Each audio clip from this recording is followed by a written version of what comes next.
Hello students, I am Dr. Kalpit Ganesh Mhatre, Assistant Professor in Botany at Arts, Commerce and Science College, Lanza, District, Ratnagiri, Maharashtra.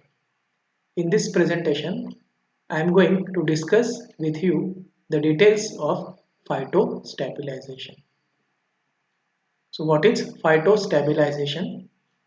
Phytostabilization involves the establishment of a plant cover on the surface of a contaminated site. So phytoremediation is a process of establishment of different types of plants on a contaminated site. And the purpose of phytostabilization is reduction or neutralization of contaminants by means of a plant uptake. For example, if a wasteland or barren land is there, or contaminated or polluted land is there, then we can plant different types of trees that will absorb heavy metals, contaminants and pollutants from the soil, and thus will help in reduction of contamination of the site. So phytostabilization is process of establishment of plant cover on the surface of a contaminated site. The aim of phytostabilization is to reduce mobility of contaminants through the process of accumulation by roots or immobilization within the rhizospore. Whenever we cultivate plants to the contaminated site, roots will absorb all types of contaminants, pollutants, and heavy metals along with water and will store them in different plant tissues. Or sometimes plant produces various enzymes which are capable of degradation or immobilization of contaminants within the rhizosphere. Microbial activity associated with the plant roots may sometimes accelerate the degradation of organic contaminants such as pesticides and hydrocarbons and convert them to non-toxic forms. Roots are associated with soil, and along with that soil, different types of microorganisms are also associated.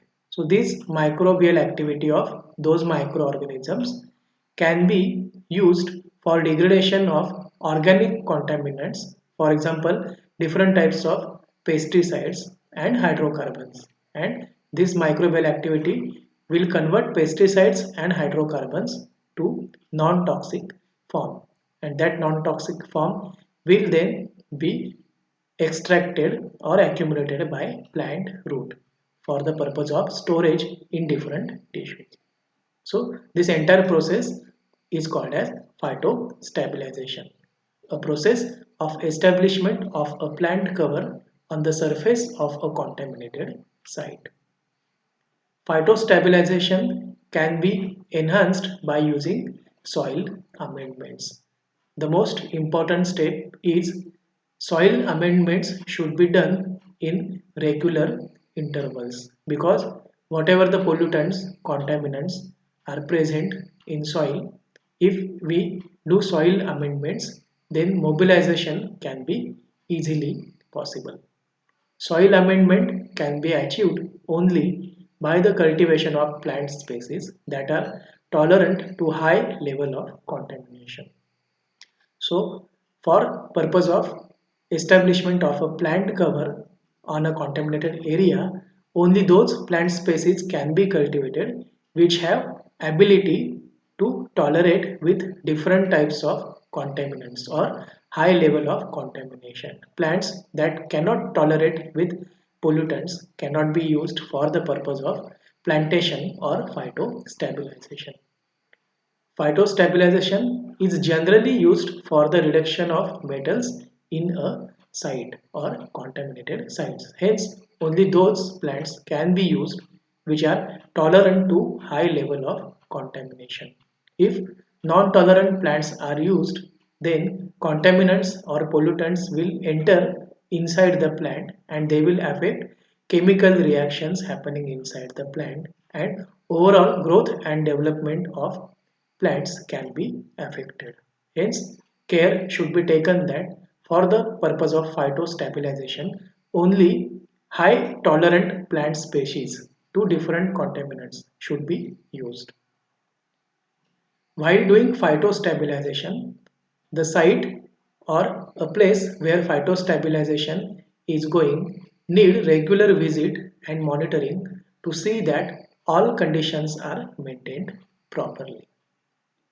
Phytostabilization is useful at sites with shallow contamination and where contamination is relatively low. So this is the limitation of phytostabilization. We cannot use phytostabilization for sites where the rate of contamination is high.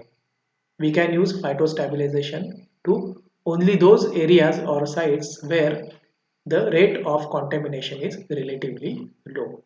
If rate is high, instead of phytostabilization, we can go for bioremediation, phytoremediation, or any other methods of remediation. But for the sites having low contamination, we can proceed with phytostabilization. So this is the limitation to the process of phytostabilization. Plants that accumulate heavy metals in the roots or in the root zone typically are effective of depth of 24 inches. So second limitation of phytostabilization. Only such plants can be planted, or the limitation of plant is to absorb contaminants from the depth up to 24 inches.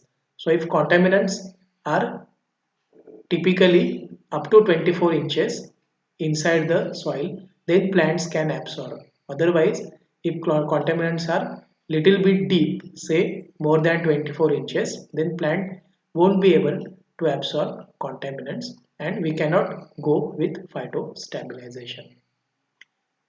Metals that are readily translocated to the leaves of plants may limit the applicability of phytostabilization as it will directly affect the food chain. The third limitation of phytostabilization is some metals are absorbed or accumulated by plant root. They are translocated to the different plant parts and finally stored in leaf tissues. And this directly affects the food chain because different types of organisms are feeding on plant leaf. So these contaminants will enter in the body of those organisms and will totally or directly affect the food chain. So this is also the limitation of phytostabilization. This is all about phytostabilization. Thanks a lot for watching video.